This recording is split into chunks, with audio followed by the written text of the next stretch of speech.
দ্বিতীয় অধ্যায়ের প্রথম পরিচ্ছেদ স্বাধীন বাংলাদেশের প্রশাসনের প্রত্যাবর্তন। সরকারি কর্মচারী এবং বুদ্ধিজীবী সম্প্রদায় যারা নিরাপদ আশ্রয়ের লোভে সীমান্ত অতিক্রম করেছিলেন, তারা পাকিস্তানি প্রশাসনিক কাঠামো বজায় রেখে পদোন্নতি এবং নিজেদের ভাগ্যের উন্নতির পরিকল্পনায় সময় অতিবাহিত করছিলেন।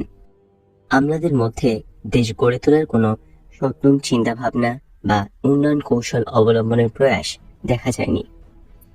স্বাধীনতার আগে 1971-এর 10 ডিসেম্বর ভারতে অবস্থানরত মন্ত্রিসভায় সিদ্ধান্ত হয় যে সকল কর্মকর্তা কর্মচারী পাকিস্তান সরকারের অধীনে চাকরিরত ছিলেন, বিনা বিচারে তাদের শাস্তি দেওয়া হবে না। যুদ্ধকালে অফিস ত্যাগ করে যারা বাংলাদেশ সরকারের আনুগত্য স্বীকার করেছিলেন, তারা পূর্ববতে যোগদান করবেন এবং পাকিস্তান সরকারের অধীন কর্মকর্তারা ওএসডি হবেন। এরই ভিত্তিতে স্বাধীনতার পরে প্রশাসনিক কাজ শুরু করার জন্য 17 ডিসেম্বর দেশটির 19টি সবকটি জেলায় ডেপুটি কমিশনার ও পুলিশ সুপার নিয়োগ করা হয়। 18 ডিসেম্বর স্বাধীন বাংলাদেশ সরকারের মুখ্য সচিব হলেন রুহুল কুদ্দুস এবং পুলিশ মহাপরিদর্শক আব্দুল খালেক ঢাকায় পৌঁছে তাদের দায়িত্ব নেন। সেদিন ছিল শনিবার। তারা একাই আসেননি, সঙ্গে এসেছিল ভারতীয় সরকারি আমলা এবং কারিগরি বিশেষজ্ঞ দল। এই ভারতীয় বিশেষজ্ঞদের প্রত্যক্ষ তত্ত্বাবধানে স্বাধীন বাংলাদেশ সরকার তার কাজ শুরু করে। 19 ডিসেম্বর রোববার, সেই সময় সাপ্তাহিক ছুটির দিন হওয়া সত্ত্বেও স্বাধীনতার আবেগ আনন্দে আপ্লুত সরকারি কর্মচারীগণ কাজে যোগদান করেন। শুধু বিশেষজ্ঞ দল পাঠানোই নয়, স্বাধীনতার পরপরই ভারত সরকার বাংলাদেশকে 3 কোটি টাকা অনুদান দেয়। এটাই বাংলাদেশে গৃহীত প্রথম বিদেশি অনুদান। বাংলাদেশ সরকারের কোষাগারে তখন তেমন কোনো অর্থ মজুদ ছিল না। পাকিস্তান সেনাবাহিনী পরাজয় নিশ্চিত জেনে ডিসেম্বরের প্রথম দিকে স্টেট ব্যাংক অব পাকিস্তানের ঢাকা অফিসে রক্ষিত সব অর্থ ও স্বর্ণ পাকিস্তানে পাচার করেছিল বা পুড়িয়ে ফেলেছিল।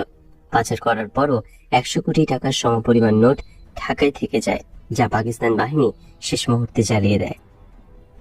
দেশের মানুষ বিশ্বাস করতে শুরু করেন অক্টোবর মাসেই ভারত সরকারের সঙ্গে প্রবাসী সরকারের 7 দফার একটি গোপন চুক্তি হয়।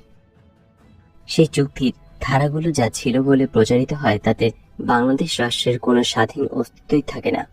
ভারতীয় প্রশাসনিক কর্মকর্তা আর বিশেষজ্ঞদের তত্ত্বাবধানে রাষ্ট্রীয় কাজ শুরু হলে সর্বব্যাপী ভারতীয় রাষ্ট্রের কর্তৃত্ব দৃশ্যমান হলে এই বিশ্বাস সবার মনে বদ্ধমূল হয়। প্রবাসী সরকারের দিল্লি কমিশনের প্রধান এবং পরে রাষ্ট্রদূত, বাংলাদেশ জাতীয় সংসদের সাবেক স্পিকার ও পররাষ্ট্রমন্ত্রী হুমায়ুন রশিদ চৌধুরীও এক সাক্ষাৎকারে এই গোপন চুক্তি হয়েছিল বলে নিশ্চিত করেছেন। তার মতে চুক্তিতে স্বাক্ষর করেছিলেন অস্থায়ী রাষ্ট্রপতি সৈয়দ নজরুল ইসলাম। এই চুক্তি স্বাক্ষর করার পরপরই নাকি তিনি অসুস্থ হয়ে পড়েন। স্বাধীনতার পর থেকে এই বিষয়ে জনমনে নানা প্রশ্ন থাকলেও আওয়ামী লীগের কোনো নেতা এ প্রসঙ্গে প্রকাশ্যে কোনো জবাব বা ব্যাখ্যা দেননি। অনেক পরে 1974-এর জানুয়ারিতে তৎকালীন অর্থমন্ত্রী তাজউদ্দিন আহমেদ এক জনসভায় বলেছিলেন, স্বাধীনতা যুদ্ধ চলাকালে ভারতের সঙ্গে বাংলাদেশের কোনো গোপন চুক্তি স্বাক্ষর হয়নি। 28 ডিসেম্বর 3 জন সংখ্যালঘু নেতা, যাদের মধ্যে চিত্তরঞ্জন সুতার ছিলেন একজন, ভারতের প্রধানমন্ত্রী ইন্দিরা গান্ধীর সঙ্গে দেখা করেন। তারা তার কাছে বাংলাদেশকে ভারতের অংশ করে রাখার প্রস্তাব করেন। প্রধানমন্ত্রী ইন্দিরা গান্ধী তাদের প্রস্তাবের জবাবে বলেন, এ নামুমকিন হ্যায়। মুক্তিযুদ্ধের ফলে সামাজিক ক্ষতি হয়েছিল অনেক। ছাত্ররা হারিয়েছিল তাদের শিক্ষা জীবনের একটি বছর। অনেকে লেখাপড়া শেষ করতে পারেনি। অনেকে হারিয়েছিল তাদের পেশা। অনেক পরিবারই ছিল এক বা একাধিক স্বজন হারানোর বেদনা। কোনো কোনো পরিবারের সকল নারী ধর্ষণের শিকার হয়েছিল। পাকিস্তানি সেনাদের ক্যাম্পে আটক থাকা নারীরা মুক্ত হয়ে তাদের স্বজনদের কাছে ফিরছিল। সেই স্বজনেরা বেশিরভাগ ক্ষেত্রেই ধর্ষিত নারীদের সহজভাবে গ্রহণ করতে প্রস্তুত ছিল না। কিন্তু সবচেয়ে ক্ষতিগ্রস্ত হয়েছিল মানুষের মূল্যবোধ, সামাজিক মূল্যবোধ এবং আইন শৃঙ্খলা একেবারে ভেঙে পড়েছিল। সদ্য স্বাধীন দেশে সর্বব্যাপী নৈরাজ্য শুরু হয়েছিল। যাদের ক্ষমতা ছিল, যুদ্ধ শেষ হওয়ার সঙ্গে সঙ্গে তারা আইন নিজেদের হাতে তুলে নিয়েছিল। অনেকে দেশে ফিরেই পূর্ব শত্রুতার প্রতিশোধ নিয়েছিল। 16 তারিখ নিয়াজির আত্মসমর্পণের পরপর থেকেই শুরু হয়েছিল বহু মুক্তিযোদ্ধার উন্মত্ত আচরণ। মুক্তিযোদ্ধারা পটকা ফোটানো, বাজি পড়ানোর বদলে রাইফেল অথবা স্টেন গানের গুলি ছুড়ে আনন্দ উল্লাস প্রকাশ করতে আরম্ভ করে। সন্ধ্যা হলেই প্রচুর ফাঁকা গুলির আওয়াজ শোনা যেত। এটা নাকি ছিল বিজয় উল্লাস। শেখ মনি এসব দেখে বলেছিলেন, ছেলেরা করছে কি, এত গুলি নষ্ট করছে কেন? এসব তো রাখা দরকার ভবিষ্যতের জন্য।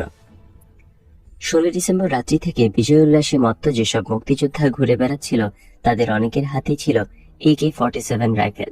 এসব অস্ত্র কখনো মুক্তিযোদ্ধাদের সরবরাহ করা হয়নি। মুক্তিযোদ্ধাদের কোনো ইউনিট কমান্ডার এদের শনাক্ত করতে পারেননি। এদের বেশিরভাগই প্রভাবশালী অভিভাবকের নিরাপদ আশ্রয়ে এই 9টি মাস কাটিয়েছে। যুদ্ধের ধারে কাছেও তারা যায়নি। 1971-এর 19 ডিসেম্বর ঢাকায় পাকিস্তানি দালালকে ধরে এনে মুক্তিযোদ্ধা কমান্ডার নাসিরউদ্দিন ইউসুফ বাচ্চুর কার্যালয়ে প্রশ্ন করা হচ্ছে। একজন হাতকড়া পরা প্রহীত ব্যক্তি 40 জন বাঙালি বুদ্ধিজীবী হত্যায় সম্পৃক্ত ছিল বলে অভিযোগ আনা হয়েছিল। নাসিরউদ্দিন ইউসুফ বাচ্চু পরবর্তীকালে ঢাকার নাট্যমঞ্চের একজন গুরুত্বপূর্ণ সংগঠক হয়ে ওঠেন। তার প্রতিষ্ঠিত ঢাকা থিয়েটার বাংলাদেশের গুরুত্বপূর্ণ সাংস্কৃতিক প্রতিষ্ঠান হয়ে ওঠে। বাংলাদেশের সাংস্কৃতিক জগতের বরেণ্য এবং জনপ্রিয় শিল্পীরা ঢাকা থিয়েটারের মঞ্চনাটক করতেন। এভাবেই ঢাকা থিয়েটারের আফজাল ও সুবর্ণা জুটির 80 দশকের তারুণ্যের ক্রেজ হয়ে ওঠে। ঢাকা থিয়েটারের মঞ্চের নায়কেরা অনেকেই ছিলেন রণাঙ্গনের মুক্তিযোদ্ধা। পদ্মা নদীর মাঝির কুবের চরিত্রে অভিনয় করা রাইসুল ইসলাম আসাদ ও ঢাকাই সিনেমার জনপ্রিয় ভিলেন হুমায়ুন ফরিদি দুজনেই ঢাকা থিয়েটারের নাট্যকর্মী ছিলেন। 16 ডিসেম্বর বিজয়ের ঠিক একদিন পর 18 ডিসেম্বর টাঙ্গাইলের কাদেরিয়া বাহিনীর অধিনায়ক কাদের সিদ্দিকী এবং তার বাহিনীর কয়েকজন মিলে দুষ্কৃতকারী অভিযোগে 4 যুবককে আটক করে নিয়ে এলেন ঢাকার আউটডোর স্টেডিয়াম বা পল্টন ময়দানে। তাদের বিরুদ্ধে সুনির্দিষ্ট অভিযোগ জানা গেল না। দেশের সংবাদপত্রের রিপোর্টার ও ফটো সাংবাদিক এবং বিদেশি টেলিভিশন ক্যামেরার সামনে আধা ঘন্টা ধরে পিটিয়ে তারপর কাদের সিদ্দিকী নিজ হাতে বেয়নেট দিয়ে খুঁচিয়ে হত্যা করলেন 4 যুবককে। ভয়ঙ্কর, বিপজ্জনক ও নির্মম এই ঘটনার ছবি দেখানো হলো বিশ্বের বহু দেশে। যুদ্ধ চলাকালে আইনের বিচার সঠিক নয় এমন ঘটনা হয়তো অনেকই ঘটেছে, কিন্তু যুদ্ধ যখন শেষ তখন এরকম ঘটনা এবং একটি বৃহৎ মুক্তিযোদ্ধা বাহিনীর অধিনায়কের স্বহস্তে সেটা ঘটিয়েছেন। বিশ্ব সমাজে বাংলাদেশের প্রতি শুভেচ্ছা এবং সহানুভূতিকে মারাত্মকভাবে ক্ষতিগ্রস্ত করেছিল এটি। এমনিতেই মুক্তিযুদ্ধে আমাদের সামাজিক ক্ষতি হয়েছিল অনেক।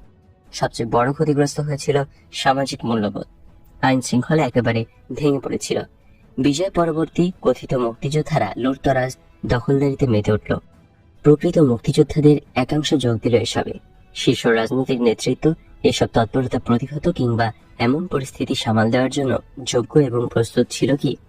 জনবহুল স্থানে শত শত মানুষের সামনে এরকম নারকীয় ঘটনার পরও কাদের সিদ্দিকীকে প্রকাশ্যে প্রশ্রয় পেতে দেখা গেছে।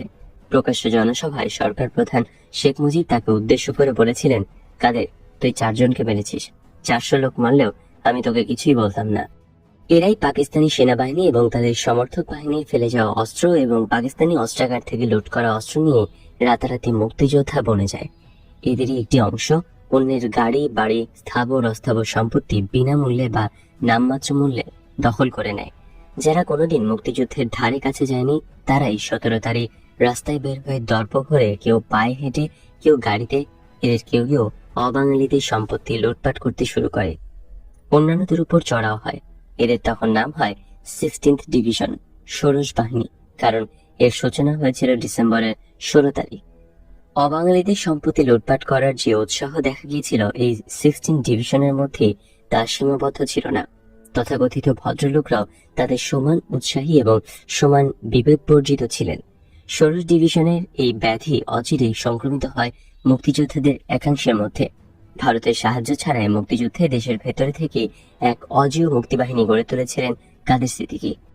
পাকিস্তান সেনাবাহিনীর সাবেক এই তরুণ নন কমিশন অফিসারের অস্ত্র চালনা এবং সামরিক বিদ্যার প্রাথমিক ধারণা ছিল, কিন্তু তিনি ছিলেন একজন সহজাত যোদ্ধা এবং সংগঠক। টাঙ্গাইলে একটি বিরাট অঞ্চল তিনি পুরো মুক্তিযুদ্ধের সময় মুক্ত রেখেছিলেন। তার অস্ত্র ভান্ডার গড়ে ওঠে পাকিস্তান বাহিনীর কাছ থেকে কেড়ে নেওয়া অস্ত্রে।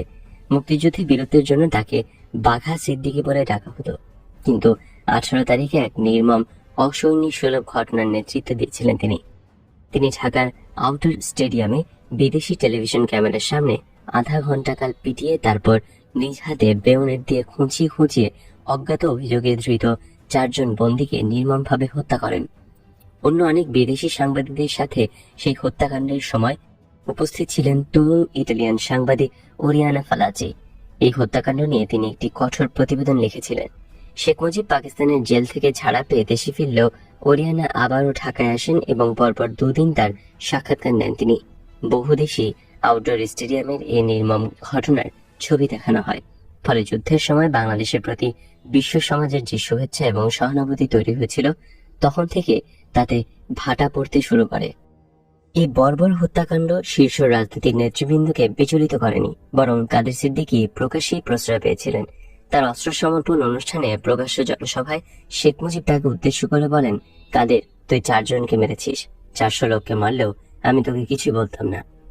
সকল আন্তর্জাতিক রীতিনীতি ভঙ্গ করে তরুণ মুক্তিযোদ্ধারা রেড ক্রসের নিরাপত্তা বলয়ে থাকা ইন্টারকন্টিনেন্টাল হোটেলে আক্রমণ করার হুমকি দেয়, কারণ সেখানে পূর্ব পাকিস্তানের গভর্নর আব্দুল মালেক আশ্রয় নিয়েছিলেন। তাকে যুদ্ধাপরাধের দায়ে বিচারের জন্য মুক্তিযোদ্ধাদের হাতে তুলে দিতে হবে, এটি ছিল তাদের দাবি। মুক্তিযোদ্ধা কমান্ডাররা অসহায়ভাবে স্বীকার করেন অনুসারীদের ওপর তাদের আর কোনো নিয়ন্ত্রণ নেই। সেদিন 18 ডিসেম্বর এক ভয়াবহ আবিষ্কার সকলকে স্তব্ধ করে দেয়। বিজয়ের আনন্দ ম্লান হয়ে যায়। নির্বাক বিস্ময়ে ঢাকাবাসী রায়ের বাজার কাটাসুরের পরিত্যক্ত ইটখোলায় বিশ্ববিদ্যালয়ের শিক্ষক, লেখক, চিকিৎসক সহ বুদ্ধিজীবীদের প্রায় 200 বিকৃত এবং গলিত মৃতদেহ আবিষ্কার করে। ইটখোলায় তখন অল্প পানি, সেই অল্প পানিতে হাত এবং চোখ বাঁধা মৃতদেহ পড়ে আছে। দেখলেই বুঝতে পারে যে মৃত্যুর আগে তাদের প্রত্যেককে ভয়াবহ নির্যাতন করা হয়েছে। এদের মধ্যে একজন ছিলেন বরেণ্য হৃদরোগ চিকিৎসক ডক্টর ফজলে রাব্বি। তিনি ঢাকা মেডিকেল কলেজের অধ্যাপক ছিলেন। তার হৃৎপিণ্ড উৎপাটন করা হয়েছিল। এই বুদ্ধিজীবীদের সকলেই স্বাধীন বাংলাদেশের পক্ষে অবস্থান নিয়েছিলেন। আত্মসমর্পণের 2 দিন আগে প্রায় সবাইকেই একটা কাদামাখা মাইক্রোবাসে তাদের বাসগৃহ থেকে তুলে নেওয়া হয়। বুদ্ধিজীবী হত্যাকাণ্ডের এই অপারেশন পরিচালনা করেছিল আল বদর নামের পাকিস্তানি একটি মিলিশিয়া বাহিনী। মূলত পূর্ব পাকিস্তানের জামায়াতে ইসলামী দলটির তরুণ শহরের সদস্যদের নিয়ে এই খুনি বাহিনী গঠন করা হয়েছিল। তবে জামায়াতে ইসলামী আল বদর বাহিনী গঠনে দলের সাংগঠনিকভাবে যুক্ত থাকার অভিযোগ অস্বীকার করে এসেছে। আল বদরের এই বুদ্ধিজীবীদের থেকে ধরে নিয়ে গিয়েছিল তেমন কোনো জোরালো প্রমাণ নেই। এবারে দ্বিতীয় পরিচ্ছেদ, প্রবাসী সরকার এবং শেখ মুজিবের প্রত্যাবর্তন। সারা দেশ অপেক্ষায়। স্বাধীন বাংলা সরকার এসে দেশের শাসনভার গ্রহণ করবে। মুক্তিযুদ্ধের সময় ভারতীয় কর্তৃপক্ষের তরফে সমন্বয়ের দায়িত্ব ছিল ডিবি ধরের। তিনি কলকাতায় এলেন 18 ডিসেম্বর। তখনও স্বাধীন বাংলাদেশ সরকার কলকাতায়। 18 থেকে 21 ডিসেম্বর বাংলাদেশ মন্ত্রিসভার সঙ্গে তার আলাপ আলোচনা চলে। বিভিন্ন বিষয়ে বাংলাদেশ মন্ত্রিসভার অনুরোধে এই আলোচনার মধ্যে ভারতীয় সর্বোচ্চ কর্তৃপক্ষের অনুমোদন লাভ করে। ঠিক হয় রাষ্ট্রযন্ত্র সচল করা ও অর্থনীতির পুনর্গঠনের জন্য ভারত সাহায্য করবে। ডিপি ধরের সঙ্গে আলাপ সেরে 22 ডিসেম্বর বাংলাদেশ সরকারের মন্ত্রিসভা বাংলাদেশে ফেরে। দেশ স্বাধীন হওয়ার মাত্র 6 দিন পর তাজউদ্দিন আহমেদ, সৈয়দ নজরুল ইসলাম প্রবাসী সরকারের মন্ত্রিসভার সদস্যদের সঙ্গে নিয়ে ডাকোটা বিমানে দেশে ফেরেন।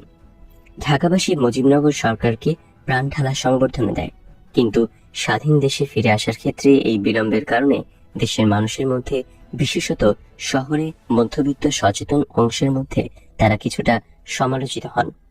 একই দিনে পাকিস্তানের মিলানওয়ালি কারাগার থেকে শেখ মুজিবুর রহমানকে স্থানান্তর করে গৃহবন্দী রাখা হয়।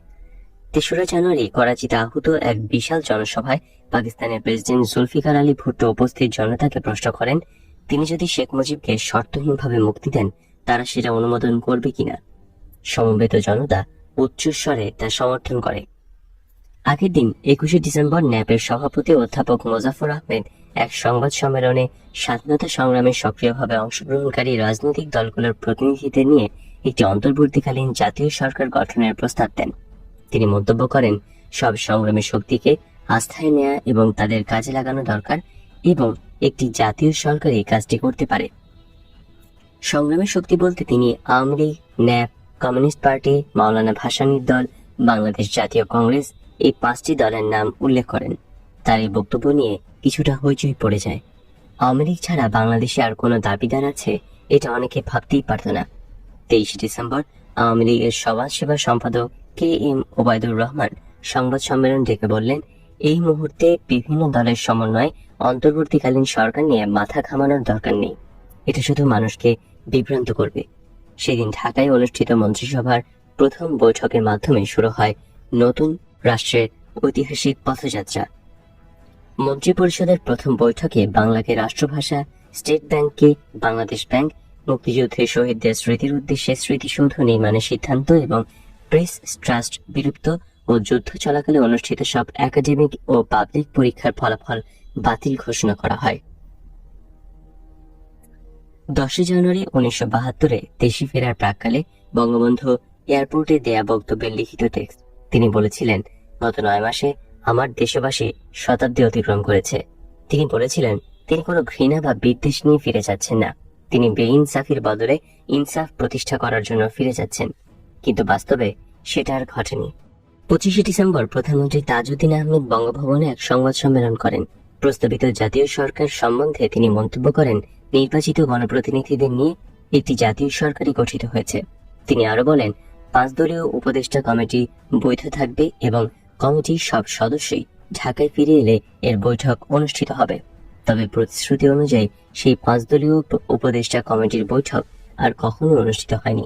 দেশের মানুষের ঐক্যের শীর্ষবিন্দু মুক্তিযুদ্ধকে ঘিরে সদ্য স্বাধীন দেশে যে সংহত এবং ব্যাপক ঐক্যের সূচনা হতে পারত, শুরুতেই সেই সম্ভাবনাকে নিঃশেষ করে এই জাতীয় অর্জনকে একটি দলের কুক্ষিগত করে ফেলা হলো। মধ্যবিত্তের উজ্জ্বল অংশের আকাঙ্ক্ষা ছিল অনেক তীব্র। প্রবাসী সরকারকে অবিলম্বে ঢাকায় এসে নতুন রাষ্ট্রে সরকারের দায়িত্ব নেবার জন্য অব্যাহতভাবে তাদের পক্ষ থেকে চাপ দেওয়া হচ্ছিল। এমনকি এ ধরনের চাপ দেওয়া হচ্ছিল পাক বাহিনীর আত্মসমর্পণের আগে থেকেই। কিন্তু ভীরুতা এবং সশস্ত্র সংগ্রামের সঙ্গে প্রত্যক্ষ সম্পর্ক না থাকায় নেতারা বিপদ সংকুল আর অনিশ্চিত পরিস্থিতির মুখোমুখি হতে ইতস্তত ছিলেন। 1972-এর 1 জানুয়ারি সরকারি ব্যবস্থাপনায় শরণার্থীদের দেশে ফেরার প্রক্রিয়া শুরু হয়।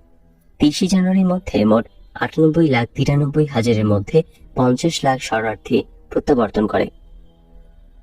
প্রধানমন্ত্রী তাজউদ্দিন মুক্তিযুদ্ধের অস্ত্র সমর্পণ করার আহ্বান জানালেন, কিন্তু সেই আহ্বানে বিশেষ কোনো কাজ হলো না। অনেকেই তখন প্রকাশ্যে অস্ত্র নিয়ে ঘোরাফেরা করছে। বাড়ি গাড়ি দোকান অফিস দখলের উৎসব চলছে। সিরাজুল আলম খানের অনুসারী ছাত্রলীগের একদল কর্মী ডিসেম্বরের শেষ দিকে পুরনো ঢাকার র্যাঙ্কিন স্ট্রিটে জনতা প্রিন্টিং অ্যান্ড প্যাকেজেস দখল করে নেয়। সেখান থেকে জামাতে ইসলামের দৈনিক পত্রিকা সংগ্রাম ছাপা হতো। এই দখল অপারেশনের নেতৃত্ব দেন ছাত্রলীগ নেতা আফতাবউদ্দিন আহমেদ। তিনি পরবর্তী সময় ঢাকা বিশ্ববিদ্যালয়ের অধ্যাপক এবং জাতীয় বিশ্ববিদ্যালয়ের ভিসি হয়েছিলেন।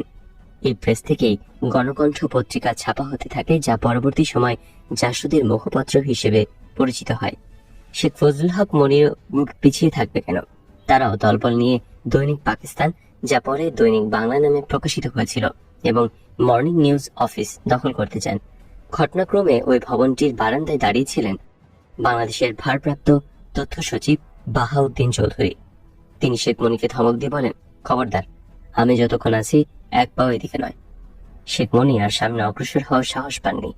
দৈনিক পাকিস্তান এবং মর্নিং নিউজ রক্ষা পায়, কিন্তু কপাল পড়ল উর্দু দৈনিক পাসবানের। তিনি উর্দু দৈনিক পাসবানের দখল নিলেন এবং সেই নাম বদলে হলো বাংলার বাণী। বাংলার বাণী হয়ে উঠল আওয়ামী লীগের মুখপত্র। নতুন সরকার কাজ শুরু করলেও শেখ মুজিবুর রহমানের অনুপস্থিতিতে সরকার ক্রমশই দুর্বল হতে থাকে এবং পরিচালিত হতে থাকে ভারতীয় কর্তৃপক্ষের প্রভাবে।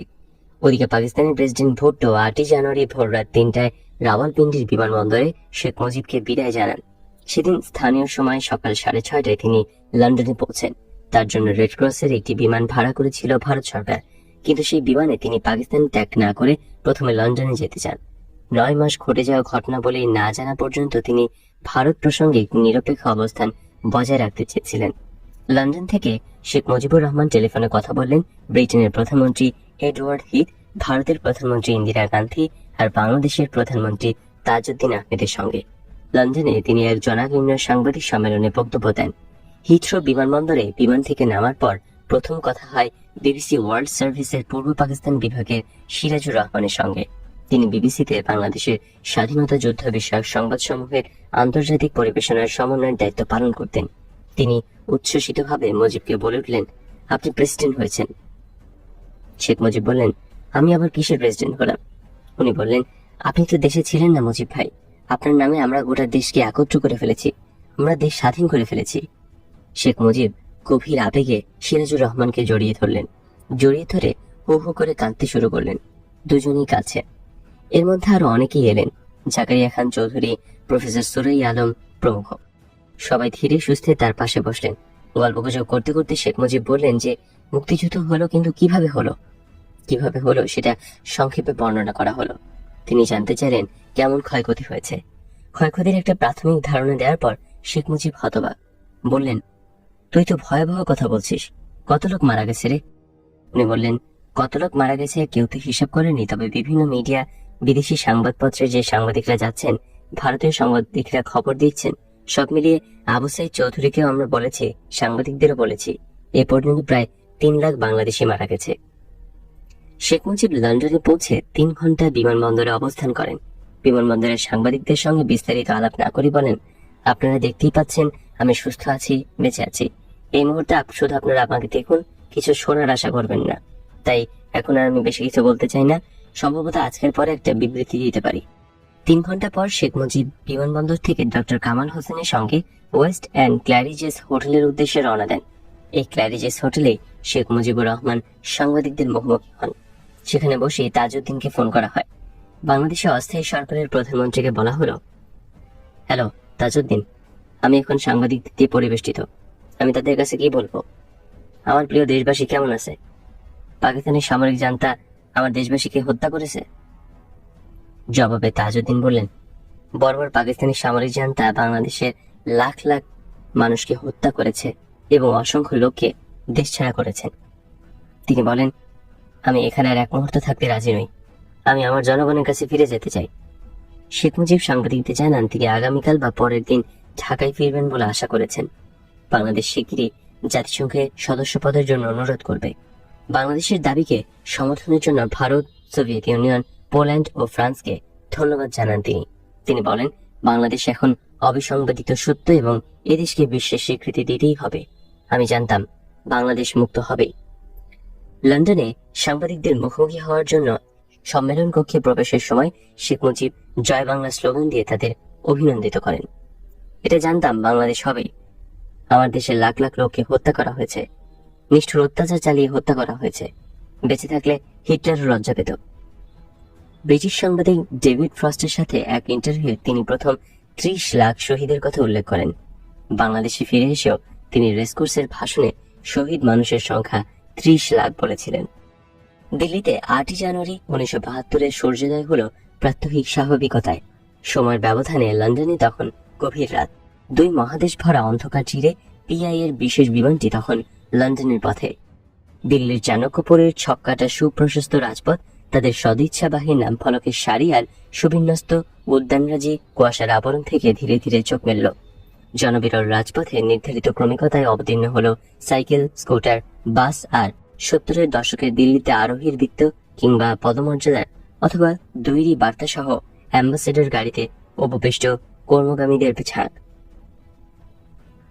বাংলাদেশ প্রতিনিধি দলের সদস্যরা সচিবালয়ের নর্থ ব্লকের পররাষ্ট্র মন্ত্রণালয়ে সভা করছেন। সেখানে ভারতীয় কর্মকর্তাদের সঙ্গে বৈঠক চলছে। অকস্মাৎ সম্মেলন কক্ষের দরজাটি সশব্দে খুলে ফেললেন মানি দীক্ষিত। চোখে মুখে তার উত্তেজনার ছাপ।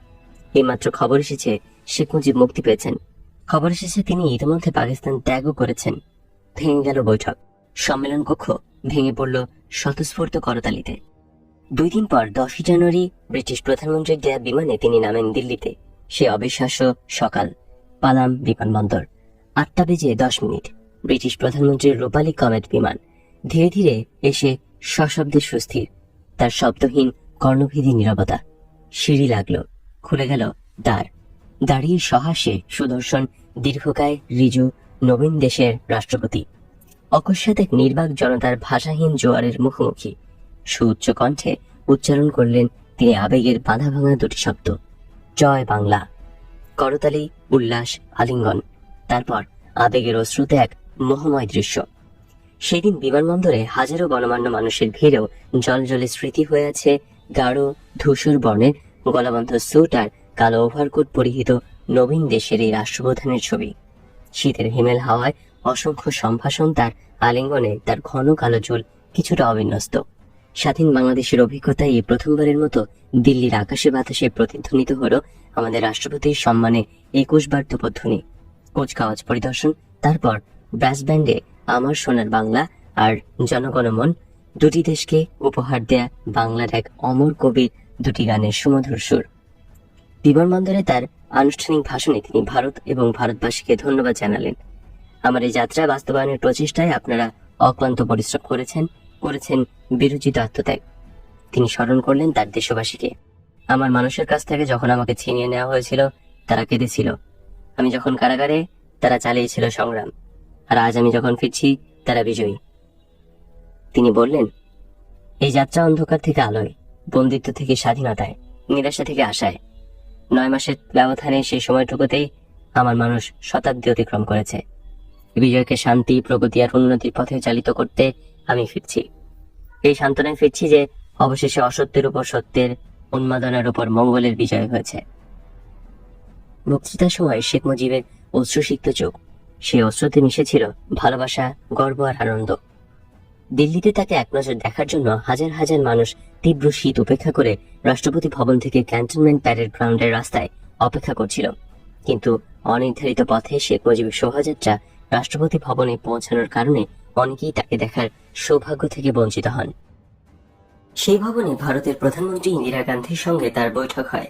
নয়াদিল্লিতে এক বিশাল জনসভায় শেখ মুজিব ভাষণ দেন। তিনি প্রথমে ইংরেজিতে বলতে শুরু করলেও শ্রোতাদের দাবিতে ভাষণ শেষ করেন বাংলায়।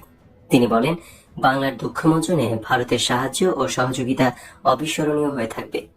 শেখ মুজিবকে নিয়ে প্লেন দিল্লি ছাড়ল।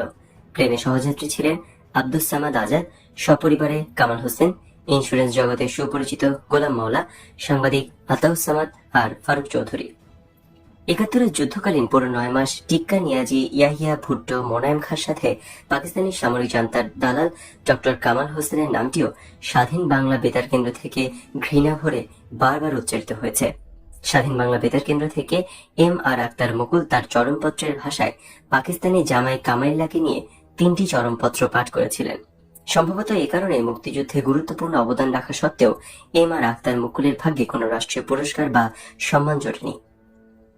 চরমপত্র নামে সেই জনপ্রিয় কথিকা, লেখক ও এর নাটকীয় পাঠনের পাঠক M.R. আক্তার মুকুল যে পরবর্তী সময় তাদেরই বঙ্গবন্ধু অর্থাৎ শেখ মুজিবের ধমক খেয়েছিলেন, তা তাদের আরেক প্রত্যক্ষদর্শী বন্ধু আব্দুল গাফফার চৌধুরী তার এক লেখায় ফাঁস করে দিয়ে বলেছিলেন, মুকুল, তুই আর কোনোদিনই ফুটলি না রে। ডক্টর কামাল হোসেনকে শেখ মুজিবের সাথে নিয়ে আসার ঘটনা অনেকের মনে প্রশ্নের জন্ম দিয়েছিল। অনেকেই বলেছেন, শেখ মুজিবের পাশে ডক্টর কামালকে কেমন যেন বেখাপ্পা মনে হচ্ছিল। প্লেনে শেখ মুজিবের বেশিরভাগ সময় কেটেছিল পররাষ্ট্রমন্ত্রী আব্দুস সামাদ আজাদের সঙ্গে একান্ত আলাপ আলোচনায়। দেশের মানচিত্র সংবলিত জাতীয় পতাকা বদলায় কি করে? শেখ মুজিবের জিজ্ঞাসা। অস্থায়ী প্রধানমন্ত্রী তাজউদ্দিন এই ব্যাপারে কিছু প্রাথমিক পদক্ষেপ হয়তো নিয়েছেন। ছাত্রলীগের সঙ্গে তার নাকি এই ব্যাপারে আলাপ আলোচনা হয়েছে। উত্তরে বলা হলো, মুজিব জিজ্ঞেস করলেন, জাতীয় সঙ্গীত সুন্দর, কিন্তু জনপ্রিয় সঙ্গীতের সুরটি যে রক্ত টকবগান নয়, কিন্তু তবুও তা মেনে নিতে হবে। লাখো শহীদের রক্ত স্মৃতি জড়ানো এই গান। শেখ মুজিব বললেন, জাতীয় সঙ্গীত তিনি মেনে নিয়েছিলেন কিছুটা দ্বিধা নিয়েই। বিমানে শেখ মুজিবের সহযাত্রী বিবিসির সংবাদদাতা আতাউস সামাদ জানান, ঢাকা এয়ারপোর্টের আকাশে বিমানের জানালা দিয়ে বাইরে তাকিয়ে অসংখ্য মানুষ দেখে শেখ মুজিব কেঁদে ফেলে বললেন, এত মানুষ এসেছে আমাকে দেখতে, এরা আমাকে এত ভালোবাসে, কিন্তু আমি এদের খাওয়াবো কি করে? আতাউস সামাদ প্রশ্ন করেন, একথা কেন বলছেন? পাকিস্তানিরা সব খাদ্য গুদাম পুড়িয়ে দিয়েছে, দেশে তো খাবার নেই। একথা কিভাবে জানলেন? আমরা তো বাজারে চাল দেখে এসেছি। শেখ মুজিব বিস্মিত হয়ে বললেন, আমাকে যে ঢাকা থেকে লন্ডনে ফোন করে জানালো। দেশের নেতা দেশে ফেরার আগেই তাকে ভয় দেখানো হয়েছে যে সদ্য স্বাধীন দেশ ও জাতি ভীষণ বিপদের মধ্যে পড়েছে, কাজেই সাহায্য চাইতে হবে বহির্বিশ্বের কাছে। বস্তুতপক্ষে সরকারিভাবে আন্তর্জাতিক দরবারে সাহায্য চাইবার বিষয়ে আওয়ামী লীগ নেতারা সিদ্ধান্ত নিয়েই ফেলেছিলেন। এই সাহায্য চাইবার নীতি ও ধরন নিয়ে উচ্চ পর্যায়ের নেতৃত্বের মাঝে বিভ্রান্তি শুরু হয়ে গেছিল খুব তাড়াতাড়ি। দিল্লি হয়ে শেখ মুজিব বাংলাদেশে ফিরছেন। এদিকে টিভি ও বেতারে ব্যারিস্টার মওদুদ আহমেদ, যিনি পরবর্তীকালে বিএনপি সরকারের মন্ত্রী, তিনি শেখ মুজিবের আগমন বার্তা ও সেই সাথে যথেচ্ছ গুণগান প্রচার করতে গিয়ে এমন সব তথ্য পরিবেশন করে যাচ্ছিলেন যার সাথে সত্যের কোনো সম্পর্ক ছিল না। তিনি এক পর্যায়ে কিভাবে শেখ মুজিবের নেতৃত্বে 1952 সালের 21শে ফেব্রুয়ারি ভাষার দাবিতে ঢাকার রাজপথ রক্তে রঞ্জিত হচ্ছিল তারও ভিত্তিহীন ও কাল্পনিক বর্ণনা দিয়ে যাচ্ছিলেন। অথচ শেখ মুজিব ওই সময় ভিন্ন মামলায় বন্দী হিসেবে ফরিদপুরের কারাগারে। ইতিহাসের কি নির্মম পরিহাস! আজ আওয়ামী লীগ শেখ মুজিবকে যে ভাষা সংগ্রামী বলেও দাবি করে, তার সূচনা হয়েছিল পরবর্তীকালে প্রভাবশালী রাজনৈতিক দল বিএনপির একজন গুরুত্বপূর্ণ নেতা মওদুদ আহমেদের কণ্ঠেই। তিনি ঢাকায় পৌঁছান অপরাহ্নে। শেখ মুজিবকে অভ্যর্থনা জানানোর জন্য তেজগাঁও বিমানবন্দরে লক্ষাধিক লোকের সমাগম হয়েছিল স্বতঃস্ফূর্তভাবে। রাষ্ট্রীয় মর্যাদায় তাকে অভ্যর্থনা দেওয়ার জন্য তাজউদ্দিন সরকার যথাযথ ব্যবস্থা নিয়েছিল। মন্ত্রিসভার সবাই উপস্থিত ছিলেন। উচ্চপদস্থ সামরিক কর্মকর্তাদের মধ্যে ঢাকায় উপস্থিত সব সেক্টর কমান্ডারকে এক সারিতে গ্যাংওয়েতে দাঁড় করানো হয়েছিল। অভ্যর্থনার মুহূর্তটি ছিল খুবই ভাবাবেগপূর্ণ। সবাই উদ্গ্রীব হয়েছিলেন শেখ মুজিবুর রহমানকে দেখার জন্য, তার সাথে কর্মর্দনের জন্য। ব্যবস্থাপনা সুশৃঙ্খলে ছিল। প্লেন গ্যাংওয়েতে এসে থামার পর দরজা খুলে দিলে শেখ মুজিবকে সরাসরি দেখা মাত্র লক্ষ লোক জয় বাংলা ধ্বনি দেয়। ঠিক সেই মুহূর্তে আকস্মিকভাবে দুই ছাত্রনেতা খসরু ও মন্টু এবং শেখ মুজিবের এক দেহরক্ষী খাকি পোশাকে কোমরে পিস্তল বহন করে দ্রুত সিঁড়ি বেয়ে উপরে উঠে শেখ মুজিবকে আলিঙ্গন করে। এক্ষেত্রে সেদিন রাষ্ট্রীয় প্রটোকল রক্ষা করা হয়নি। দাপট ছিল ছাত্র নেতৃবৃন্দেরই। এই ঘটনা অশোভন এবং অমর্যাদাকর ছিল। অস্থায়ী রাষ্ট্রপতি সৈয়দ নজরুল ইসলামের মর্যাদাও ক্ষুণ্ণ করা হয়েছিল। সেদিনের সেই মাহেন্দ্রক্ষণেও এমন বিশৃঙ্খলা দেখা দিয়েছিল। নবীন রাষ্ট্রের রাজনীতিতে অনভিজ্ঞ এবং স্বল্প শিক্ষিত এই ছাত্রনেতাদের প্রভাব যে অটুট থাকবে তার আভাস পাওয়া গেল। আনন্দে আত্মহারা লাখো মানুষ বিমানবন্দর থেকে রেসকোর্স ময়দান পর্যন্ত তাকে প্রাণ ঢালা সংবর্ধনা জানায়। লাখো মানুষের ঢল চারদিকে। প্রাণপ্রিয় নেতাকে এক নজর দেখার জন্য সবাই ব্যাকুল। আবেগ উদ্বেল জনতার ভেতর দিয়ে খোলা ট্রাকে মহানায়ক রেসকোর্সের ময়দানের দিকে যাত্রা করেন। অপ্রয়োজনীয়ভাবে খোলা ট্রাকে উদ্যত অস্ত্র হাতে থাকা পাহারা দেওয়ার বাহাদুরি নিচ্ছিলেন তরুণ মুক্তিযোদ্ধাদের একটি শহরের গ্রুপ। এর মধ্যে দুজনের একজন ছিলেন রূপালী পর্দার নায়ক খসরু, অন্যজন মঞ্চের নাসিরুদ্দিন ইউসুফ, যারা ইতিহাসের রঙ্গমঞ্চে অভিনয় শুরু করলেও পরবর্তী সময়ে নাটক আর সিনেমার পর্দাকে অধিক আকর্ষণীয় বলে মনে করেছিলেন। জনতার ভিড় ঠেলে সেদিন ধীর গতিতে ট্রাকটি রেসকোর্স পৌঁছাতে সময় নিয়েছিল 2.5 ঘন্টা, মানে আজকের প্রধানমন্ত্রীর কার্যালয়ের সামনে থেকে শাহবাগ মোড় পর্যন্ত। সেদিন যেতে এত দীর্ঘ সময় লেগেছিল। মহাজ্যামের শহরে বসবাসকারী আজকের প্রজন্মের কাছে এটা অস্বাভাবিক মনে নাও হতে পারে। এই সময়ের মধ্যে ট্রাকে পাশে দাঁড়ানো আনন্দে উদ্বেল অস্থায়ী সরকারের প্রধানমন্ত্রী তাজউদ্দিনের কানের কাছে মুখ নামিয়ে শেখ মুজিব বলেছিলেন, তাজউদ্দিন, আমি কিন্তু প্রধানমন্ত্রী হব। শেখ মুজিবকে বহনকারী ট্রাকটি উৎফুল্ল জনস্রোতের মধ্যে দিয়ে যখন এগিয়ে যাচ্ছিল, তখন সেই ট্রাকের সামনে ছিল সামরিক পোশাক পরা একদল লোক, যাদের হাতে ছিল দুটি ছবি। একটি ছবি ভারতের প্রধানমন্ত্রী ইন্দিরা গান্ধীর, আর একটি ছিল ইন্দিরা গান্ধী এবং শেখ মুজিবের যৌথ ছবি, যেখানে সংস্কৃত ভাষায় লেখা ছিল মুন্ডুক উপনিষদের মন্ত্র, যা ভারতের রাষ্ট্রীয় নীতিবাক্য হিসেবে গৃহীত হয়েছে সত্যমেব জয়তে। তার মানে সত্যের জয় অবশ্যম্ভাবী। বিকেল 5টায় রেসকোর্স ময়দানে লাখো মানুষের সামনে ভাষণ দেন তিনি। সেদিনকার রেসকোর্স ময়দান ছিল লোকে লোকারণ্য। কুয়াশা না কাটতেই জনস্রোত বয়ে আসছিল দূর দূরান্ত থেকে। তাদের প্রাণপ্রিয় নেতাকে এক নজর দেখার জন্য মাঠের উত্তরে মেয়েদের গেট দিয়ে প্রবেশ করেছিলেন এক 70 বৃদ্ধা। আওয়ামী লীগের স্বেচ্ছাসেবকরা বৃদ্ধাকে ঢুকতে বাধা দিল। বৃদ্ধা তার মলিন ব্লাউজের ভেতর থেকে সযত্নে রাখা এক টুকরো শুকিয়ে যাওয়া রক্তমাখা কাপড় বের করে উচ্চকণ্ঠে বলে উঠলেন, লো আনছি, লো, আর আমার লো রক্ত নিয়ে আইসি, শেখ সাবরে দিমো। বৃদ্ধার নাম করিমুন্নেসা। তার 2 ছেলে আরাফাত আর কালাচান। দুইজনই ছিল আদমজি পাটকলের শ্রমিক। পাকিস্তানি বাহিনী তার এই 2 সন্তানকেই গুলি করে হত্যা করে। তার 2 প্রিয় সন্তানের বক্ষ বিদীর্ণ করে বাংলার শ্যামল মাটির উপর দিয়ে যখন রক্তস্রোত বয়ে যাচ্ছিল, তখন শেখ মুজিবের আহ্বানের কথা মনে হয়েছিল এই বৃদ্ধা।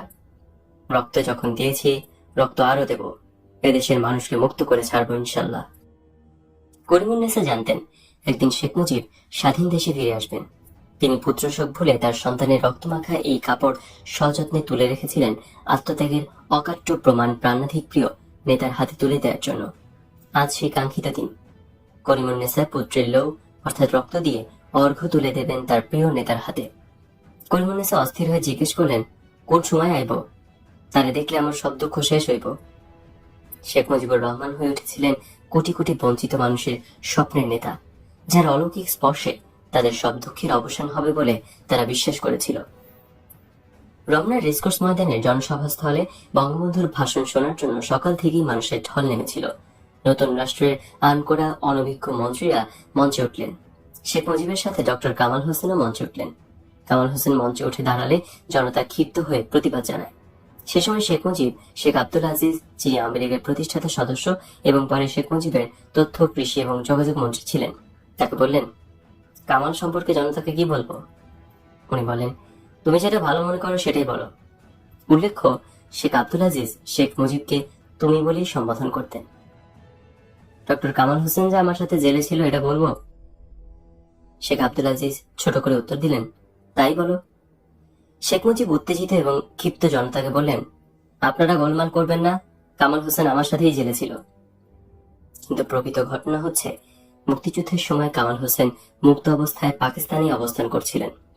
এ প্রসঙ্গে প্রাক্তন রাষ্ট্রদূত কামরুদ্দিন আহমেদ লিখেছেন, ঢাকায় যেদিন মুজিব ফিরে এলেন তার প্রথম কর্তব্য কাজ মনে হলো ডক্টর কামাল হোসেনকে বাংলাদেশের বিরোধীদের অভিযোগ এবং মুক্তিবাহিনীর সন্দেহ থেকে মুক্ত করা, যা তিনি প্রথম দিনকার জনসভায় বিচক্ষণতার সাথে করতে সক্ষম হয়েছিলেন। বাঙালি জাতির অবিসংবাদিত নেতা রেসকোর্স ময়দানে প্রায় 17 মিনিট জাতির উদ্দেশ্যে ভাষণ দেন। সেদিন জনতার উদ্দেশ্যে শেখ মুজিব ঘোষণা দেন, রক্ত দিয়ে হলেও আমি বাঙালি জাতির এই ভালোবাসার ঋণ শোধ করে যাব। মুক্তিযুদ্ধে এদেশের তরুণ সমাজ, বিশেষত উচ্চ শিক্ষার্থী তরুণ তরুণীদের মধ্যে সামাজিক ও অর্থনৈতিক মুক্তি কিংবা পরিবর্তনের আকাঙ্ক্ষা তৈরি করেছিল। স্বাধীনতা যুদ্ধে সত্যিকার অর্থে অংশগ্রহণকারী ছাত্র সমাজের একটা অংশ সাধারণ মানুষের অর্থনৈতিক মুক্তির চেতনায় সামিল হয়েছিল। স্বাধীনতা পরবর্তী যুদ্ধ বিধ্বস্ত দেশে এই শিক্ষিত এবং শিক্ষার্থী তরুণরা স্বদেশ পুনর্গঠন এবং রাষ্ট্র গড়ে তোলার কাজে তাদের সেই চেতনা এবং আকাঙ্ক্ষার বাস্তব এবং প্রায়োগিক প্রতিফলন দেখতে চাইল। বিশ্বজুড়ে তখন সমাজতন্ত্রের জয় জয়কার।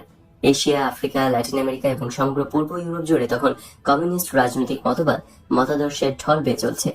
রাষ্ট্রীয় কাঠামোতে সমাজতান্ত্রিক অর্থনৈতিক ব্যবস্থার সাফল্য এবং পশ্চাৎপদ গণমানুষের প্রগতির পথে ধারাবাহিক অগ্রযাত্রা সমাজতান্ত্রিক রাজনৈতিক বিধি ব্যবস্থার প্রতি হৃদয় কাঁপানো ভালোবাসা পূর্ণ আবেগ তৈরি করেছিল প্রায় সারা দুনিয়ায়। নব্য স্বাধীন রাষ্ট্র বাংলাদেশেও তার ঢেউ এসে লেগেছিল। 1950-এর দশকে শুরু হয়ে 60-এর দশকে এসে তদানীন্তন পূর্ব বাংলা কিংবা পূর্ব পাকিস্তানের সোভিয়েত ইউনিয়ন ও গণচীনের উদ্যোগে সমাজতান্ত্রিক রাষ্ট্র ব্যবস্থার ব্যাপক প্রচার পরিচিতির বদৌলতে এদেশের শিক্ষিত এবং শিক্ষার্থী তরুণ তরুণীরা এই রাজনৈতিক ধারার সাথে পরিচিত হয়ে উঠেছিল। এরও বহু আগে বিংশ শতাব্দীর শুরু থেকে ওই শতাব্দীর মধ্যকালে প্রধানত দুইজন মহাপুরুষ, সৈয়দ ইসমাইল হোসেন সিরাজি এবং কাজী নজরুল ইসলাম, তাদের জীবনব্যাপী সাধনা সংগ্রাম এবং প্রচারণায় নারী পুরুষ নির্বিশেষে সমাজের সকল স্তরের, বিশেষত অবহেলিত ও পিছিয়ে পড়া মানুষকে প্রগতির মহাযাত্রায় বৈষম্যহীনভাবে সামিল করার লক্ষ্যে তরুণ এবং যুব সমাজকে প্রস্তুত করে তুলেছিলেন। যুদ্ধজয়ী তরুণ এবং যুব সমাজ মনে প্রাণ বিশ্বাস করেছিল সমাজতান্ত্রিক অর্থনৈতিক ব্যবস্থাই তাদেরকে মুক্তির সেই কাঙ্ক্ষিত লক্ষ্যে পৌঁছে দেবে, আর সেজন্য তাদের নানামুখী তৎপরতা, প্রয়াস, প্রচেষ্টা কিছুই কম ছিল না।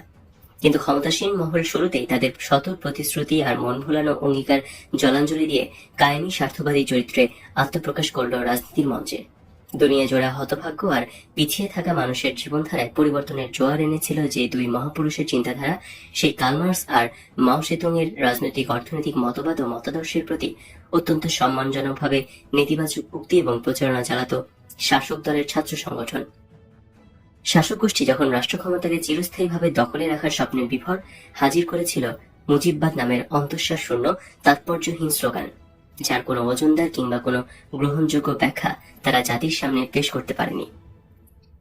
অন্যদিকে সমাজতান্ত্রিক রাষ্ট্র ব্যবস্থার পক্ষে ছাত্র সংগঠন মুজিববাদের নামে কায়েমি গোষ্ঠীর গণবিরোধী ভয়ঙ্কর তৎপরতার পরিণাম সম্পর্কে হুঁশিয়ার করে দিয়েছিল মানুষকে। তারা মুজিববাদকে পুঁজিবাদের নতুন রূপ বা সংস্করণ হিসেবেও উপস্থাপন করেছিল। রাজধানীতে দেয়াল লিখনিতে ফুটে ওঠে সেই সব রাজনৈতিক আন্দোলন তৎপরতার চিত্র। শেখ মুজিব কাঁদতে কাঁদতে সবার ত্যাগের কথা স্মরণ করেন, দেশ গড়ার কাজে উদ্বুদ্ধ করেন সবাইকে। দেশে শৃঙ্খলা ফিরিয়ে এনে দেশ শাসনের জন্য যে নেতার প্রয়োজন ছিল সেই শূন্যস্থান তিনি পূরণ করলেন দেশে ফিরে। তার জন্যই সমগ্র জাতি প্রতীক্ষা করেছিল। রেসকোর্সের জনসভায় তিনি মাইকের সামনে দাঁড়িয়ে শিশুর মতো কান্নায় ভেঙে পড়েন। ভাষণে কান্না জড়িত কণ্ঠে বলেন, বিশ্বকবি, তুমি বলেছিলে 7 কোটি সন্তানের হে মুগ্ধ জননী, রেখেছ বাঙালি করে মানুষ করনি। বিশ্বকবি রবীন্দ্রনাথ, তুমি দেখে যাও, তোমার অপেক্ষাকে আমরা মোচন করেছি। তোমার কথা মিথ্যা প্রমাণিত করে আজ 7 কোটি বাঙালি যুদ্ধ করে রক্ত দিয়ে এই দেশ স্বাধীন করেছে। হে বিশ্বকবি, তুমি আজ জীবিত থাকলে বাঙালির বীরত্ব মুগ্ধ হয়ে নতুন কবিতা সৃষ্টি করতে। ভাষণের এক পর্যায়ে তিনি বলেন, আমার সেলের পাশে আমার জন্য কবর খোঁড়া হয়েছিল। আমি প্রস্তুত হয়েছিলাম, বলেছিলাম, আমি বাঙালি, আমি মানুষ, আমি মুসলমান, মুসলমান একবার মরে, দুইবার মরে না। আমি বলেছিলাম, আমার মৃত্যু যদি এসে থাকে আমি হাসতে হাসতে যাব। আমার বাঙালি জাতিকে অপমান করা যাবে না। তোমাদের কাছে ক্ষমা চাইব না, এবং যাবার সময় বলে যাব, জয় বাংলা, স্বাধীন বাংলা, বাঙালি আমার জাতি, বাংলা আমার ভাষা, বাংলার মাটি আমার স্থান। শেখ মুজিব রেসকোর্স ময়দানে সেদিন বলেছিলেন, এই বাংলাদেশ হবে সমাজতন্ত্র ব্যবস্থা, এই বাংলাদেশ হবে গণতন্ত্র, এই বাংলাদেশ হবে ধর্মনিরপেক্ষ রাষ্ট্র। শেখ মুজিবকে ফিরে পাওয়ার উন্মাদনায় সেদিন কারো মাথায় আসেনি ধর্মনিরপেক্ষ এই রাষ্ট্রীয় নীতির কথা কেউ এর আগে শোনেনি। তিনি বলেছিলেন, আজ আমার কারোর বিরুদ্ধে প্রতিহিংসা নেই, একটা মানুষকেও তোমরা কিছু বলো না, অন্যায় যে করেছে তাকে সাজা দেব, আইন শৃঙ্খলা তোমাদের হাতে নিও না। এই বক্তৃতায় তিনি বাঙালিদের উদ্দেশ্য করে বলেন, যারা বাংলা জানে না তোমাদের বলছি, তোমরা আজ থেকে বাঙালি হয়ে যাও। যে বাঙালি জাতীয়তাবাদী আন্দোলনের ফল হিসেবে মুক্তিযুদ্ধ হয়েছিল বলে দাবি করা হয়, সেই বাঙালি বলতে শেখ মুজিব ঠিক কি বোঝাতে চাইতেন? বাংলাদেশের সীমান্ত বেষ্টনীতে সীমিত জনগোষ্ঠী এবং খুবই সংকীর্ণ জাত্যাভিমানী বাঙালি গোষ্ঠী? অবশ্যই এর পাশাপাশি তিনি দৃঢ় কণ্ঠে এক অজানা অজ্ঞাত কল্পিত বিরোধী শক্তির বিরুদ্ধে সতর্কবাণী উচ্চারণ করে বলেন, তাদের নির্মূল করবেন, নিঃশেষ করবেন, এমন ভীতিকর ভাষাও ব্যবহার করেন। সেদিন ঢাকা শহরে মুজিব অনুসারীরা একটা নতুন স্লোগান দেয়, বিশ্বে এলো নতুনবাদ, মুজিববাদ, মুজিববাদ। শেখ মুজিবের প্রতি অতি উৎসাহী অনুসারীরা মুজিববাদ কি জিনিস তা স্পষ্ট করার প্রয়োজন বোধ করেনি। কয়েকদিন পরে সাংবাদিকেরা বাংলাদেশে শেখ মুজিবের প্রথম সংবাদ সম্মেলনে তাকে মুখোমুখি জিজ্ঞেস করেন, মুজিববাদ কি? তিনি স্মিত হাস্যে প্রশ্নকারী সাংবাদিকের দিকে কিছুক্ষণ তাকিয়ে থেকে বলেন, আমি এখন বলতে পারবো না। শেখ মুজিবুর রহমান নিজে পরবর্তী সময় মুজিববাদের ব্যাখ্যা দিয়েছিলেন বটে, তবে মুজিববাদ কি জিনিস তা তিনি মোটেই পরিষ্কার করতে পারেননি। মুজিববাদ ব্যাখ্যা করতে গিয়ে তিনি বলেছিলেন, যদি মুজিববাদকে একটি আদর্শ হিসেবে বিবেচনা করতে হয় তা ব্যাখ্যা করা উচিত দার্শনিকদের, তবে আমি মুজিববাদ বলতে নিজে কি বুঝেছি সেটা বলতে পারি। প্রথমত, আমি বিশ্বাস করি গণতন্ত্রে, জনগণের সার্বভৌম ইচ্ছার বিরুদ্ধে, চিন্তায়, স্বাধীনতায়, কথা বলার অধিকারে, যা কিছু মানব জীবনকে বহিয়ান করে তোলে। গণতন্ত্রের প্রতি বিশ্বাসের পাশাপাশি আমি এটাও মনে করি, গণতন্ত্রের বিকাশের জন্য সমাজে যে শর্ত উপস্থিত থাকবে তা হচ্ছে সমাজকে শোষণ থেকে মুক্ত থাকতে হবে। এ কারণে গণতন্ত্রের পাশাপাশি আমি সমাজতন্ত্রের কথা বলি। আমি এটাও মনে করি, বাংলাদেশে যতগুলো ধর্মের লোক আছে তাদের সমান অধিকার থাকা উচিত। আমি এটাকে ধর্মনিরপেক্ষতা বলি, অর্থাৎ নিজের বিশ্বাসকে লালন করার অধিকার। পরিশেষে জনগণকে বাংলার সমগ্র পরিবেশ থেকে, বাঙালি সংস্কৃতি থেকে, ভাষা ও লোক সংস্কৃতি থেকে উদ্দীপনা সংগ্রহ করতে হবে। এই উদ্দীপনার জন্য বাঙালির সোনার বাংলা করার স্বার্থে একসঙ্গে কাজে সামিল হবে। আমি এটাকেই জাতীয়তাবাদ বলে বুঝি। শেখ মুজিবের আগমন উপলক্ষে পরের দিন ছিল সরকারি ছুটির দিন। সেদিন তাজউদ্দিনের সঙ্গে তার সংক্ষিপ্ত আলাপ হয় সরকার গঠন সম্পর্কে। তাজউদ্দিন নিজে থেকে শেখ মুজিবকে জানান, তিনি মুক্তিযুদ্ধকালীন প্রবাসী সরকার, মুক্তিযুদ্ধ কিভাবে চলেছে, দেশে কি কি ঘটেছে, মানুষের মনোজগতে কি কি পরিবর্তন হয়েছে, কি কি প্রত্যাশার স্বপ্ন জন্ম নিয়েছে, এসব বিষয়ে কিছু জরুরি কথা বলতে চান। দুর্ভাগ্য, সেসব কথা বলার সুযোগ তাজউদ্দিনের আর কখনো আসেনি। তিনিও তাজউদ্দিনের কাছে একবারও জানতে চাননি 9 মাস মুক্তিযুদ্ধ কিভাবে চলেছিল, জানতে চাননি প্রবাসী সরকারের কথা এবং মুক্তিযোদ্ধাদের ভূমিকার কথা। শেখ মুজিবের প্রথম সাংবাদিক সম্মেলন অনুষ্ঠিত হয় 14 জানুয়ারি। সেখানে তিনি সাংবাদিকদের নানা প্রশ্নের জবাব দেন। তিনি বাংলাদেশকে প্রাচ্যের সুইজারল্যান্ড হিসেবে গড়ে তোলার স্বপ্নের কথা বলেন। তিনি বাংলাদেশে বসবাসকারী সকলকে বাঙালি বলে অভিহিত করে বলেন, অবাঙালিদের অবশ্যই বাঙালি হতে হবে। বাংলাদেশ এবং ভারতের মধ্যে কোনো বিশেষ চুক্তি হবে কিনা এই প্রশ্নের জবাবে তিনি বলেন, আমাদের বন্ধুত্বের চুক্তিটি আমাদের হৃদয়ে নিহিত আছে। এখানেই ঘোষণা দেন তিনি আর আওয়ামী লীগের সভাপতি থাকবেন না, যদিও এই প্রতিশ্রুতি তিনি পরে আর রক্ষা করেননি। শেখ মুজিব পাকিস্তানের জেল থেকে ছাড়া পেয়ে দেশে ফিরলেও ওরিয়ানা ফালাচি আবারও ঢাকায় আসেন। এরই মধ্যে আউটার স্টেডিয়ামে কাদের সিদ্দিকের বেয়নেট চার্জ করে কয়েকজনকে হত্যার সংবাদ আন্তর্জাতিক গণমাধ্যমে ছাপিয়েছেন ওরিয়ানা। পরপর 2 দিন শেখ মুজিবের সাক্ষাৎকার নেন তিনি। সাক্ষাৎকার সহ ওরিয়ানার কয়েক পাতার দীর্ঘ প্রতিবেদন ছাপা হয় 24 ফেব্রুয়ারি 1972 ইটালীয় পত্রিকা লা ইউরোপীয়তে। ফালাচি শেখ মুজিবকে তুলনা করেছেন দ্বিতীয় বিশ্বযুদ্ধকালের ইটালির গণধিকৃত স্বৈরাচারী শাসক মুসোলিনির সঙ্গে। তাকে মিথ্যাবাদী বলেছেন, অহংকারী বলেছেন, এমনকি উন্মাদ পর্যন্ত বলতে দ্বিধা করেননি।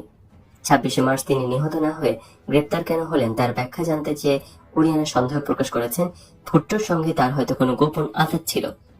ওরিয়ানের প্রতিবেদন পড়ে মনে হয় শেখ মুজিব অত্যন্ত অসহিষ্ণু, ক্ষমতাদর্পী এবং বদমেজাজের মানুষ ছিলেন। শেখ মুজিবের এক ভাগ্নে শমসের ওয়াদুদকে সাক্ষী দাঁড় করিয়ে ওরিয়ানা বলেছেন, ক্ষমতার লোভে লোকটা পাগল হয়ে গেছে। ওরিয়ানা লিখেছেন, এই রিপোর্টের কারণে মুক্তিবাহিনীর ক্রোধ এড়িয়ে বাংলাদেশ থেকে পালিয়ে যেতে বাধ্য হয়েছিলেন তিনি। বিমানে নিরাপদে পালিয়ে যেতে 5 জন অস্ট্রেলীয় এবং 2 জন ভারতীয় তাকে সাহায্য করেছিল। পরবর্তী সময়ে প্রকাশিত মুজিবের আরেকটি সাক্ষাৎকারে ওরিয়ানা শেখ মুজিবকে উদ্ধত এবং তার দেখা সবচেয়ে মূঢ় মানুষ হিসেবে তুলে ধরেছেন।